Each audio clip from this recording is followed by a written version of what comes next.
السلام علیکم ورحمۃ اللہ وبرکاتہ نحمدہ ونصلی علی رسولہ الکریم اما بعد فاعوذ باللہ من الشیطان الرجیم بسم اللہ الرحمن الرحیم رب اشرح لی صدری ویسر لی امری واحلل عقدۃ من لسانی یفقہوا قولی واجعل لی وزیرا من اہلی اللہم انا نسألک علما نافعا وعملا متقبلا ورزقا حلالا واسعا طیبا اللہم اجعلنا من الذین لا خوف علیہم ولا هم يحزنون اللہم انصر المجاہدین فی کل مکان اللہم انصر المجاہدین المستضعفین فی کشمیر فلسطین وغزہ آمین یا رب العالمین۔ مرحبا بوصیت رسول اللہ صلی اللہ علیہ وسلم۔ اللہ کے رسول صلی اللہ علیہ وسلم کی جانب سے آپ سب کو مرحبا، خوش آمدید قرآن کلاس میں۔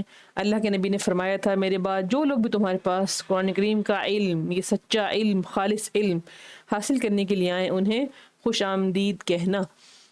تو اللہ سے دعا کہ اللہ تعالیٰ ہمیں اہل اللہ میں سے بنا لیں، اپنے گھرانے والوں میں سے بنا لیں، جن کے لیے اس دن اللہ کے عرش کا سایہ ہوگا جس دن اور کوئی سایہ نہیں ہوگا۔ اور ہم روزانہ ایک یاد دہانی سنتے ہیں، سمجھتے ہیں وہ کیا ہے۔ میں آپ کو روزانہ ایک بات یاد کرواتی ہوں، وہ کیا ہے؟ عمل میں اخلاص۔ عمل میں اخلاص یعنی نیت، سچی نیت، خالص نیت، کیونکہ عمل کا دار و مدار نیتوں پہ ہے۔ جیسی نیت ہوگی ویسے ہی بدلہ ملے گا۔ اس لیے اس جگہ پہ جب بھی آپ بیٹھیں قرآن کا علم حاصل کرنے کے لیے، تو اپنی نیت کو خالص کر لیں کہ صرف اللہ کی رضا کے لیے ہم نے یہ اپنا ٹائم وقف کیا ہے۔ اور اس کے ساتھ ساتھ اپنے وہ کمزور، مجبور، مظلوم بہن بھائی غزہ کے، فلسطین کے، کشمیر کے، انہیں کبھی بھی نہ بھولا کیجیے، کیونکہ ہمارے لیے بہترین ہتھیار کیا ہے؟ دعا۔ دعا ایک ایسا ہتھیار ہے، مضبوط ترین ہتھیار ہے۔ ایک عورت کے پاس، ایک مرد کے پاس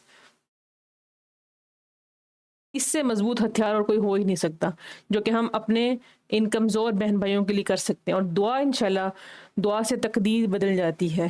اللہ سے دعا کہ اللہ تعالیٰ ان کی اپنی خاص جناب سے مدد کریں، جیسا کہ آپ نے غزوہ احد و بدر میں مسلمانوں کی مدد کی تھی، انہیں نصرت عطا فرمائی تھی، ویسے ہی ہمارے ان مظلوم کمزور بہن بھائیوں کو غزہ کے، جنہیں پتہ ہی نہیں کہ کب ان کی زندگی ختم ہو جائے، کب ان کا سانس آخری ہو جائے، اللہ سے دعا کہ اللہ تعالیٰ ان کو ہمت عطا کریں، جہاد کرنے کی سچ مجاہد بوئیں، اور ہمیں بھی ان کے لیے کوشش کرنے کی توفیق عطا فرمائے، آمین یا رب العالمین۔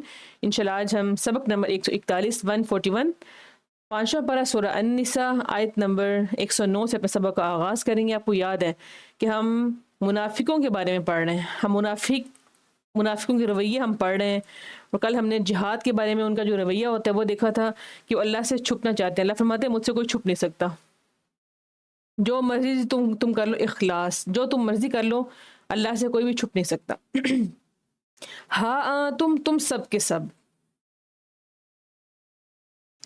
تم سب کے سب، ہا اولائی وہ لوگ ہو،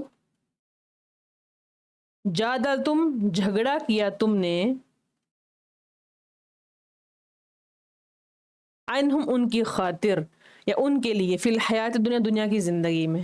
حیات کہتے ہیں زندگی، دنیا کی، دنیا کی زندگی میں تم نے ان کا غلط ساتھ دیا، تم نے ان کی خاطر جھگڑا کیا۔ فمن یجادل، دنیا میں تو تم نے کر لیا، لیکن فمن یجادل اللہ، کون جھگڑا کرے گا؟ تو کون جھگڑا کرے گا اللہ تعالیٰ سے، عنہم ان کے بارے میں، یوم القیامتی، قیامت کے دن۔ دنیا میں تو تم نے ان کی جھوٹی سچی گواہی دے کے ان کو چھڑا لیا، لیکن آخرت میں کیا ہوگا؟ ام من یکونو، ام کا مطلب ہوتا ہے کیا،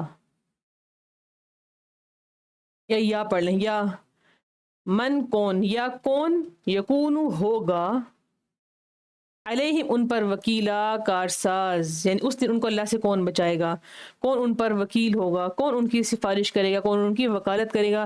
دنیا میں تم نے سب کچھ کر لیا، لیکن آخرت میں کون ہوگا؟ کوئی بھی نہیں۔ ومن یعمل، اور جو کوئی عمل کرے، اور جو شخص، من کا مطلب ہے جو، اور جو کوئی یعمل عمل کرے، سوءن برے، او یا یظلم وہ ظلم کرے، نفس اپنے آپ پر، ثم پھر یستغفر اللہ وہ بخشش طلب کرے اللہ تعالیٰ سے، یجد اللہ وہ پائے گا اللہ کو، سبحان اللہ، غفوراً بہت ہی معاف کرنے والے، رحیمہ مسلسل رحم کرنے والے۔ ایک انسان کتنی غلطیاں کر کے آتا ہے لیکن اپنے رب کو پھر بھی معاف کرنے والا اور رحم کرنے والا پاتا ہے. یہ ہے میرا اور آپ کا وہ رب. انسان کتنا خود غرض ہو جاتا ہے. اور جو کوئی کمائے یا جس کسی نے کمایا، جس نے اس من گناہ، یعنی کوئی بھی اس نے گناہ کمایا، کوئی بھی اس نے گناہ کیا. اب لوگ گناہ بھی کماتے ہیں. گناہ ہم کیسے کماتے ہیں کہ ہمیں اس بات کی پرواہ نہیں ہوتی کہ ہم نے آخرت میں اپنے رب کا سامنا کرنا ہے. اگر ہمیں آخرت میں اپنے رب کا سامنا کرنے کا خوف ہو جائے، اس کا احساس ہو جائے، شعور ہو جائے، تو ہم کبھی بھی دنیا میں ایسا کام نہ کریں. فَإِنَّمَا تو یقیناً یکسبہ وہ کماتا ہے اس کو علی نفسی اپنے نفس کے خلاف، اپنے خلاف. یعنی جو انسان اپنے لیے اپنے پر ظلم کرتا ہے، اپنے آپ کے ساتھ وہ ظالم ہوتا ہے، تو وہی گناہ کرتا ہے نا. اسے پتہ ہی نہیں کہ مجھے آخرت میں اس کا بدلہ ملے گا اور برا بدلہ ملے گا. وَقَانَ اللَّهُ، اور ہمیشہ سے اللہ تعالیٰ علیمہ، سب کچھ جاننے والے، حکیمہ، کمال حکمت والے. اللہ تعالیٰ تو اس طرح کے بہانے تلاش کرتے ہیں کہ میرا بندہ گناہ سے دور ہو جائے، لیکن بندہ خود جان کے بار بار جان بوجھ کے گناہ کے قریب آتا ہے. وَمَن يَكْسِبْ، آیت نمبر 112 ہے، وَمَن يَكْسِبْ، اور جو کوئی کمائے، خطیئتاً گناہ، خطیہ کو گناہ کو کہتے ہیں، گناہ کو، او یا اسمن گناہ، یا اس کا اسمن گناہ، خطیہ خطا پڑھ لیں. ان دونوں میں ہلکا ہلکا فرق ہے. خطیہ کیا ہوتا ہے اور اس میں انشاءاللہ ہم ڈیٹیل میں دیکھتے ہیں. ثم پھر، یعنی خود اس نے گناہ کیا، خود اس نے غلطی کی. ثم پھر یرمی، وہ تہمت لگا دے، بھی، اس گناہ کی، اس غلطی کی، اس کی کس کی، اس غلطی یا گناہ کی. بریئن، بری شخص پر یا بے گناہ پر. یعنی ایک وہ شخص جو بے گناہ ہے، اس پہ وہ تہمت لگا دے. جو ایسا کرتا ہے فقد احتمل، تو یقیناً احتمل، اس نے اٹھایا، بہتانن بہتان، و اسمن اور گناہ، مبینہ کھلا گناہ اس نے کما لیا. جو اپنی جان بچانے کے لیے کسی مظلوم کو، بے گناہ کو تہمت لگا دیتا ہے، کسی بے گناہ پر تہمت. آج کل ہمارے معاشرے میں چیز عام ہے. اپنی جان بچانے کے لیے آپ سفارش کر لیتے ہیں، آپ کے پاس کوئی ہائی اتھارٹی کی سفارش ہے، تو کس طرح ہم بے گناہ مظلوم لوگوں کو ظلم کی چکیوں میں پیستے رہتے ہیں. اس لیے دنیا چند دن کی ہے، اس سے یہاں پہ خوف نہ کھائیں. آخرت کے بارے میں خوف زدہ رہیں. ایسے کام کرنے سے پہلے اللہ نے ہر ایک کو دیکھا ہوا ہے، اللہ نے مانا کہ پورا حساب لینا ہے. محاورہ ترجمہ دیکھتے ہیں، آیت نمبر 109 ہے. ہاں تم ہاؤل، اللہ فرماتے ہیں تم سب کے سب وہ لوگ جنہوں نے ان کی خاطر دنیا کی زندگی میں جھگڑا کیا، تو کیا قیامت کے دن ان کے بارے میں اللہ تعالیٰ کے سامنے کون جھگڑا کرے گا یا کون ان پہ وکیل ہوگا؟ دنیا میں تو تم نے ان کی سفارشیں کر لیں، ان کا برائی میں ساتھ دے لیا، لیکن آخرت میں ایسا کون ہوگا؟ اس دن نفسا نفسی کا عالم ہوگا. ہر شخص کو اپنی پڑی ہوگی. اس دن ایک انسان کہے گا یا اللہ میرا بچہ مجھ سے لے لیں لیکن مجھے عذاب سے بچا لیں، میرے بچے کو، میری بیٹی، میرے بیٹے کو عذاب میں ڈال دیں. دنیا میں ہمیں مال کتنی عزیز، ہمیں جان کتنی عزیز ہے، ہمیں مال، ہمیں اولاد کتنی عزیز ہے، لیکن اس دن اپنے آپ کو عذاب سے بچانے کے لیے ہر انسان یہ چاہے گا کاش میرے پیاروں کو آگ میں ڈال دیا جائے لیکن مجھے بچا لیا جائے. تو آج دوسروں کی خاطر ہم غلط ہتھ کنڈے استعمال کرتے ہیں، ان کی بری سفارشیں کرتے ہیں، گناہ بھی ان کا ساتھ دیتے ہیں. اللہ فرماتے ہیں آج تم نے دے لیا لیکن آخرت میں کیا ہوگا؟ آیت نمبر 110 ہے، وَمَن يَعْمَلْ سُوءً، اور جو کوئی برا عمل کرتا ہے، جو کہ برا کام کرتا ہے یا وہ اپنے اوپر ظلم کرتا ہے، تو پھر وہ اللہ تعالیٰ سے اچھے سچے سچے خالص دل سے استغفار کرتا ہے تو اللہ کو بہت ہی معاف کرنے والا، مسلسل رحم کرنے والا پاتا ہے. وہ رب میرے اور آپ کے انتظار میں بیٹھا ہے ہر وقت. اللہ کہتے ہیں کہ آؤ مجھ سے معافی مانگو. تہجد کے ٹائم پہ میں آسمان دنیا پہ آتا ہوں، میں تم سب کو معاف کروں گا، لیکن اس ٹائم پہ ہم سو رہے ہوتے ہیں. آیت نمبر 111 ہے، وَمَن يَكْسِبْ إِثْمًا فَإِنَّمَا يَكْسِبُهُ عَلَى نَفْسِهِ، اور جو شخص بھی کوئی خطا یا گناہ کمائے تو اس کی اور وہ اپنے نفس کے خلاف ہی کماتا ہے، اور اللہ تعالیٰ ہمیشہ سے سب کچھ جاننے والے، کمال حکمت والے ہیں. آیت نمبر 112 ہے، وَمَن يَكْسِبْ خَطِيئَةً، اور جو شخص بھی کوئی خطا گناہ کماتا ہے پھر وہ اس کی تہمت کسی بری شخص پہ، کسی بے گناہ پر لگا دیتا ہے تو اس نے بہت بڑے سری گناہ کا بوجھ اٹھا لیا. اتنی بڑی اس نے غلطی کر دی کسی بے گناہ کو گناہ گار ثابت کر کے دنیا کی نظروں میں، لیکن اس بیچارے کو یہ پتہ ہی نہیں ہے کہ آخرت میں میرا کیا بنے گا. ہم پوائنٹ دیکھتے ہیں آج کا سبق ہمارے معاشرے کی عکاسی کرتا ہے۔ آیت نمبر 109 کی وضاحت کیا ہے، اور یہ آیت ہے کون سی؟ ہاں تم ہاؤلا، اللہ فرماتے ہیں تم سب کے سب وہ لوگ جنہوں نے غلطی پر، گناہ پر دوسروں کا ساتھ دیا دنیا کی زندگی میں، تو اپنی جان داؤ پہ لگا دی تم نے، لیکن ان کا تم نے برا ساتھ دیا، دنیا میں ساتھ دے دیا، لیکن آخرت میں جب اللہ ان کو عذاب میں ڈالے گا تو پھر کون ان کی وکالت کرے گا؟ کون ان کا کارساز ہو؟ کوئی بھی نہیں۔ اس دن تو نفسا نفسی کا عالم ہوگا، ہر انسان چاہے گا کہ اللہ مجھے بچا دے، مجھے بچا دے، اس کو ڈال دے۔ وہ ہم سورہ عبس میں غالباً پڑھتے ہیں نا کہ اس دن ایک انسان کہے گا اللہ میری بیوی، میرے بچے، میری ماں، اور ہر ایک کو آگ میں ڈال دے، بس مجھے بچا لے۔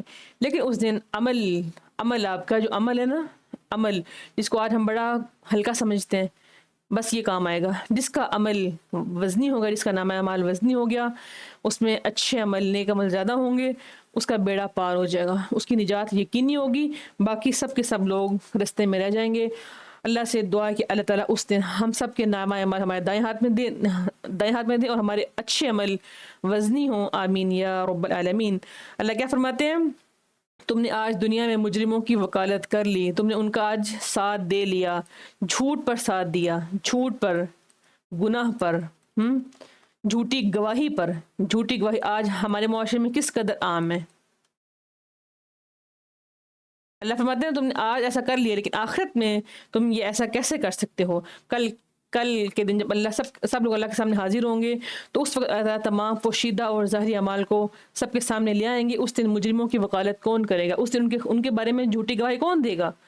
جس سے نفسا نفسی کا عالم ہوگا، ہر شخص کو یہ پڑا ہوا ہوگا کہ میری سفارش اللہ فرماتے ہیں واتقوا یوما لا تجزی نفس عن نفس شیئا ولا يقبل منها شفاعة ولا يؤخذ منها عدل ولا هم ينصرون، کہ اس دن کوئی بھی کسی انسان کے لیے کچھ بھی نہیں کر پائے گا، کوئی سفارش نہیں، کوئی ساتھ نہیں، اس دن ہر انسان کو صرف اپنی پڑی ہوئی ہوگی۔ اس طرح اللہ تعالیٰ اس آیت میں ہمیں قیامت کی منظر کشی کرتے ہوئے سمجھاتے ہیں کہ مجرموں کا ساتھ آج نہ دو، آج ساتھ دو گے تو کل ان کا کیا بنے گا؟ دنیا میں تم نے ساتھ دے دیا، آخرت میں تم بھی اسی داؤ کے اندر پھنس جاؤ گے، تمہارا بھی انجام وہی ہوگا جو ان کا ہوا۔ آج اس دن آخرت میں نہ تم بچ پاؤ گے اور نہ ہی وہ مجرم لوگ، اس لیے آج ان کی وکالت نہ کرو، اللہ کے ساتھ جھوٹی گواہی نہ دو۔ آج ہمارے معاشرے میں جھوٹی گواہی کتنی عام ہے، جس کی تھوڑی سی چلتی ہے وہ انسان سفارش کروا لیتا ہے۔ سفارش آج کل بڑی عام ہے، پیسے دو سفارش، جیل میں گئے ہیں آپ سفارش دو، آپ سفارش آپ کسی کی سفارش کریں، آپ ضمانت دیں، پیسے دیں، آپ باہر آ جاتے ہیں۔ لیکن ایک وہ مظلوم شخص جس کی کوئی سفارش نہیں ہے، اس کے پاس کوئی پیسہ نہیں ہے، چاہے وہ بے گناہ کیوں نہیں ہے، وہ پوری کی پوری زندگی ان چکیوں میں پستا رہتا ہے، کیونکہ اس کے پاس کوئی سفارش نہیں ہے، وہ مظلوم ہے، وہ بے گناہ ہے، لیکن وہ اندر ہے، وہ جھوٹ نہیں بولتا، وہ جھوٹی گواہی پر کسی کا ساتھ نہیں دیتا، وہ سچا انسان ہے۔ سچائی آج ہمارے معاشرے میں بڑی ہی بے مول ہو چکی ہے، سچ انسان کی قدر ہی نہیں ہے۔ کیا وہ دور تھا جب اللہ کے نبی صلی اللہ علیہ وسلم آئے تھے تو اس وقت سچے لوگوں کی کتنی قدر تھی۔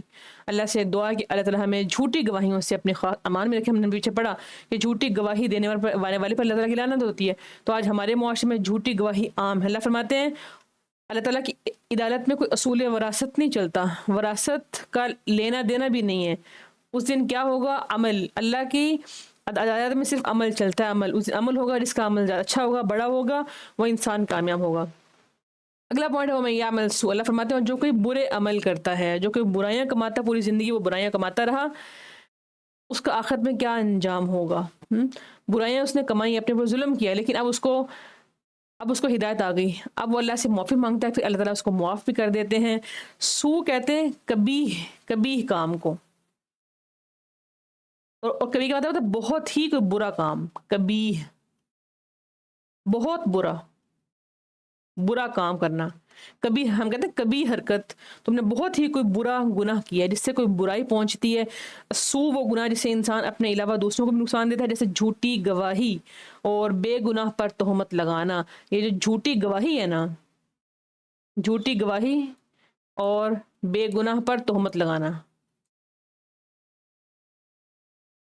یہ بہت ہی بڑے گناہ ہیں جو کہ آج ہمارے معاشرے میں بالکل عام ہو چکے ہیں۔ اللہ فرماتے ہیں یہ انتہائی بڑے گناہ، یہ سو میں آتے ہیں، سو میں کبھی کام، اس نے بہت ہی برا کام کیا۔ علی رضی اللہ عنہ فرماتے ہیں کہ مجھ سے ابو بکر صدیق نے یہ حدیث بیان کی، اور وہ یہ حدیث بیان کرنے میں سچے ہیں کہ میں اللہ کے نبی نے فرمایا جو شخص بھی کوئی گناہ کر بیٹھے پھر وہ وضو کرے اور اس کے بعد 2 رکعت نماز پڑھے، اللہ تعالیٰ سے اپنے گناہوں کی معافی مانگے تو یقین اللہ تعالیٰ اس کے گناہ معاف کر دیتے ہیں۔ اس کے بعد اللہ کے نبی نے یہ 2 آیتیں پڑھی جن میں سے ایک آیت یہ تھی، مسلم احمد کی روایت ہے۔ لیکن سوال کیا ہے، شرط کیا ہے؟ وہ توبہ جو ہے نا، وہ استغفار جو ہے، وہ توبہ جو ہے خالص ہوگی۔ یہ نہیں کہ آج میں بچ جاؤں کل دیکھی جائے گی۔ آج ہمارے معاشرے میں لوگ توبہ بھی ایسے کرتے ہیں، جو ہم لوگوں سے کہتے ہیں نا کہ اللہ سے معافی مانگو، وقتی معافی مانگ لیتے ہیں، اس کے بعد پھر وہی کامی اسی گناہ پہ اڑے رہتے ہیں، اصرار کرتے ہیں۔ اللہ فرماتے ہیں گناہ پہ اصرار نہیں کرنا، ایک دفعہ تم نے خالص توبہ کر لی، دوبارہ وہ غلطی نہیں کرنی۔ اس آیت کے اگلے ٹکڑے میں اللہ فرماتے ہیں کہ ایک مومن اپنے اوپر ظلم کب کرتا ہے؟ میں اور آپ اپنے اوپر ظلم کب کریں گے؟ دوسروں پہ تو ہم کرتے ہی کرتے ہیں، لیکن مسلمان اپنے اوپر بھی ظلم کرتا ہے۔ کب کرتا ہے؟ جب وہ نماز کو چھوڑتا ہے۔ بڑی اہم بات ہے یہ، نماز کو چھوڑ کر میں اور آپ اپنے اوپر ظلم کرتے ہیں اور ہمیں اس بات کا پتہ بھی نہیں ہے۔ نماز میں نے چھوڑی، فرض نماز جو اللہ نے مجھ پر فرض کی تھی میں نے وہ ادا ہی نہیں کی، تو میں نے کسی اور پہ تھوڑی ظلم کیا ہے، میں نے اپنے اوپر ظلم کیا ہے۔ اور شراب نوشی، یعنی وہ حرام کام جو اللہ نے حرام کیے ہیں وہ کر کے ایک انسان اپنے اوپر ظلم کرتا ہے۔ شراب پی کے ہم کسی اور پہ تھوڑی ظلم کر رہے ہوتے ہیں، اپنے اوپر ظلم کر رہے ہوتے ہیں۔ تو اللہ سے دعا کہ اللہ تعالیٰ ہمیں نہ دوسروں پر نہ اپنے اوپر ظلم کرنے کی توفیق دے، آمین یا رب العالمین۔ پھر اگر اللہ سے وہ معافی مانگتے ہیں اللہ تعالیٰ اس کو معاف کر دیتے ہیں۔ اگلا پوائنٹ ہے، کیا ظالم اور برائی کرنے والے کے لیے توبہ کا دروازہ کھلا ہے یا کہ نہیں؟ اللہ تعالیٰ ہم اپنے بندے کے لیے انتظار کرتے ہیں کہ کب میرا بندہ آتا ہے۔ ہم نے کل بھی ایک حدیث پڑھی تھی نا کہ جب انسان ایک گناہ کی ابھی صرف سوچتا ہے تو اللہ تعالیٰ اپنے فرشتوں سے کہتے ہیں لکھو نہیں، جب تک وہ گناہ پریکٹیکل ہو نہیں جاتا تب لکھا جاتا ہے۔ لیکن نیکی کا جب ایک انسان سوچتا ہے تو ابھی سوچتا ہے تو اللہ تعالیٰ فوراً کہتے ہیں کہ میرے بندے کی یہ نیکی لکھ لو، شاید وہ بدل نہ جائے۔ وہ کتنا رحیم و کریم میرا اور آپ کا پالنہار ہے، میرا اور آپ کا رب ہے، جو صرف نیکی کی سوچ پر بھی ہمیں نیکی کا اجر دے دیتا ہے، لیکن برائی پریکٹیکل ہونے کے بعد ہماری برائی لکھی جاتی ہے۔ اور میں اور آپ کہاں بہک رہے ہیں، ہم کہاں جاتے ہیں؟ اللہ فرماتے ہیں استغفار، ندامت، جب ایک ظالم کو اور برائی کرنے والے کو ندامت کا احساس ہوتا ہے پھر وہ استغفار کرتا ہے، رو کے سچے دل سے اپنے رب سے معافی مانگتا ہے، پھر اللہ تعالیٰ اس کو معاف بھی کر دیتے ہیں۔ وہ اللہ تعالیٰ کی رحمت کی نوید اس کو سنائی جاتی ہے کہ اللہ تعالیٰ نے تم پہ رحم کر دیا ہے۔ سبحان اللہ۔ اللہ کے نبی صلی اللہ علیہ وسلم فرماتے ہیں، ابو ہریرہ فرماتے ہیں اللہ کے نبی نے فرمایا جب ایک انسان گناہ کرتا ہے تو اس کے دل پہ ایک سیاہ نقطہ ڈال دیا جاتا ہے، جب وہ گناہ سے باز آتا ہے اور استغفار کرتا ہے تو اس کا دل صاف کر دیا جاتا ہے، اور اگر وہ گناہ دوبارہ کرے تو وہ نقطہ بڑھ جاتا ہے، یہاں تک کہ پورے کے پورے دل پر وہ نقطہ چھا جاتا ہے۔ اس میں بہت زیادہ احادیث ہم دیکھتے ہیں کہ اللہ تعالیٰ کس طرح اپنے بندے کی معافی کا انتظار کر رہے ہوتے ہیں۔ سبحان اللہ۔ وہ موسیٰ شریف بیان کرتے ہیں اللہ کے نبی نے فرمایا اللہ رب العزت رات کو اپنا ہاتھ پھیلاتے ہیں تاکہ دن کو برائی کرنے والا توبہ کر لے، اور دن کو اپنا ہاتھ پھیلاتے ہیں تاکہ رات کو گناہ کرنے والا توبہ کر لے، اور یہ سلسلہ تب تک جاری رہے گا جب تک سورج مغرب سے طلوع نہ ہو جائے۔ صحیح مسلم کی روایت، یعنی قیامت نہ آ جائے۔ میرا اور آپ کا وہ ہے پالنہار رب جو کس طرح ہمیں معاف کرنے کی انتظار میں بیٹھا ہوا ہے۔ سبحان اللہ۔ اللہم اجعلنا، اللہ سے دعا کہ اللہ تعالیٰ ہمیں بھی ایسا سچا بنا دیں کہ اللہ تعالیٰ ہمیں معاف کر دیں اور کبھی بھی ہم دوبارہ وہ غلطی نہ کریں، آمین۔ اللہ کے نبی نے فرمایا کہ اگر تم اتنے بھی گناہ کرو کہ آسمان تک پہنچ جائے پھر تم اللہ سے توبہ کرو تو اللہ تمہیں معاف کر دیں گے۔ سبحان اللہ۔ اسی طرح ہم دیکھیں سید الاستغفار ایک دعا ہے، اللہم انت ربی لا الہ الا انت خلقتنی، سید الاستغفار یعنی استغفار کا سردار۔ استغفار یہ دعا پڑھنے کی بہت ہی زیادہ فضیلت، جو انسان یہ دعا پڑھتا ہے اللہ کے نبی نے فرمایا کہ جو انسان اس دعا پر یقین رکھتا ہے، ان کو دل سے کہتا ہے اور وہ پڑھ لیتا تو اسی دن اگر اس کا انتقال ہو گیا اور شام ہونے سے پہلے وہ مر گیا تو وہ جنتی ہوگا، اور جس شخص نے اس دعا پر یقین کرتے ہوئے اسے رات کو پڑھا اور صبح ہونے سے پہلے اس کا انتقال ہو گیا تو وہ شخص جنتی ہوگا۔ صحیح بخاری کی روایت ہے۔ اس دعا کو سب یاد کریں، اللہم انت ربی لا الہ الا انت خلقتنی وانا عبدک، کی مکمل دعا ہے، لمبی دعا ہے، اس کو ضرور دعا کریں، پڑھیں، یاد کریں۔ ابو ہریرہ بیان کرتے ہیں اللہ کے نبی نے فرمایا بلا شبہ اللہ تعالیٰ تم میں سے کسی کی توبہ کرنے سے ایسے خوش ہوتے ہیں جیسے کوئی شخص اپنی گم شدہ چیز پانے پر خوش ہوتا ہے۔ سبحان اللہ۔ وہ ہے میرا اور آپ کا رب جب ہمیں اپنی کوئی بہت ہی خوبصورت چیز مل جاتی ہے ہم کتنے خوش ہوتے ہیں، تو اللہ تعالیٰ اس سے کہیں زیادہ خوش ہوتے ہیں جب ان کا لوٹا ہوا بندہ صبح کا بھولا شام کو واپس آئے تو اسے بھولا نہیں کہتے. جب کوئی بندہ اللہ سے معافی مانگتا ہے تو اللہ تعالیٰ اتنے خوش ہوتے ہیں. اسی ضمن میں بہت سی حدیثیں ہیں کہ اللہ تعالیٰ کس طرح اپنے بندے کی معافی پر خوش ہوتے ہیں. انس رضی اللہ عنہ بیان کرتے ہیں اللہ کے نبی نے فرمایا سارے آدمی گناہ گار ہیں اور بہترین گناہ گار کون ہیں؟ جو توبہ کر لیتے ہیں. ابن ماجہ کی روایت ہے. آج ہمیں لوگ معاف نہیں کرتے، ایک غلطی پر لوگ معاف نہیں کرتے، لیکن وہ رب جو معافی مانگنے پر اپنے بندوں کے لیے کس طرح اپنا دل کھولتا ہے. انسانوں کو خوش کرنا کتنا مشکل ہے، ایک رب کو خوش کرنا کتنا آسان ہے. کیونکہ ہم پوری زندگی انسانوں کو خوش کرنے میں لگے رہتے ہیں جبکہ انسان کبھی بھی خوش نہیں ہوتے. کیا کبھی کوئی انسان آپ سے خوش ہوا ہے؟ انسان کبھی خوش نہیں ہو سکتا. اللہ جو ہے وہ کس طرح اپنے بندے سے ایک فوراً خوش ہو جاتے ہیں. یہ ہے میرا اور آپ کا وہ رب جو اپنے بندے کی معافی کا خواہش مند ہوتا ہے کہ میرا بندہ مجھ سے کب معافی مانگتا ہے. تو ہم پوری زندگی انسانوں کو خوش کرتے رہتے ہیں. آج سے یہ کوشش کریں اور اپنے آپ سے وعدہ کریں کہ انسانوں کو خوش نہیں کرنا. انسان تو تب بھی خوش نہیں ہوتے جب انسان دنیا سے جاتا ہے، یا تب خوش ہوتے ہیں بس کہ اچھا بندہ تھا. دنیا میں تو کوئی کبھی کہتا ہی نہیں آپ کو. اس لیے دنیا میں لوگوں کے پیچھے نہ بھاگیں، اپنے رب کو راضی کرنے پہ لگ جائیں. ایک رب کو راضی کرنا بڑا ہی آسان ہے. اتنے لوگوں کو ہم کہاں کہاں راضی کرتے پھریں گے، لوگ راضی نہیں ہوتے. آیت نمبر 112 کی وضاحت کی، اور یہ آیت ہے کون سی؟ وَمَن يَكْسِبْ خَطِيئَةً، اور جو شخص کوئی گناہ کرتا ہے، کوئی خطا کرتا ہے، پھر وہ اس کی تہمت بے گناہ پر بری پر لگاتا ہے، تو یقیناً وہ بہت بڑا بہتان اپنے سر پہ لیتا ہے، اس کا بوجھ اٹھا لیتا ہے، اس کو شعور بھی نہیں ہوتا. خطیہ کہتے ہیں اس ورڈ میں، اس آیت میں ہم نے پڑھا خطیہ. خطیہ یہ ہوتا ہے غیر ارادی گناہ، یعنی ایسا گناہ جس کا کوئی ارادہ نہ ہو، ارادے کے بغیر ہی گناہ کرنا. اور اسی آیت میں ہم نے ایک ورڈ پڑھا اسم وہ گناہ ہوتا ہے جو ارادتاً کیا جاتا ہے. ان دونوں میں یہ فرق ہے، یہ آپ ضرور نوٹ کریں. اس ارادتاً گناہ کہتے ہیں، خطیہ غیر ارادی گناہ یعنی خود سے وہ غلطی ہوتی ہے. تو اللہ تعالیٰ کیا فرماتے ہیں؟ ایسا کرنے والا شخص جو انسانی کام کرتا ہے، خطیہ کرتا ہے یا اسم کرتا ہے، تو پھر وہ اس کا بوجھ اپنے سر پہ لینے کی اس میں ہمت نہیں ہوتی، پھر وہ کسی بے گناہ پر اس کا بوجھ ڈال دیتا ہے. وہ انسان دنیا سے خود تو بچ جاتا ہے، لیکن اس کو یہ معلوم ہی نہیں کہ آخرت میں اس نے کتنا بڑا بہتان اپنے سر میں لے لیا ہے، اور اس نے بے گناہ پر کس طرح اپنی اس تہمت کا یا اپنے اس ظلم کا بوجھ ڈال دیا. اور دنیا میں وہ بچ جائے گا، لیکن آخرت میں کبھی بھی وہ نہیں بچے گا. اللہ تعالیٰ اس کا حساب لیں گے. اور کتنے ہی وہ گناہ اپنے سر لیتا ہے، ایک تو غلطی کرتا ہے، دوسرا وہ غلطی سے خود بچتا ہے اور کسی بے گناہ پر اس کا بوجھ ڈال دیتا ہے، اس کی تہمت لگاتا ہے. اور ایک تہمت کا گناہ کتنا بڑا ہوتا ہے.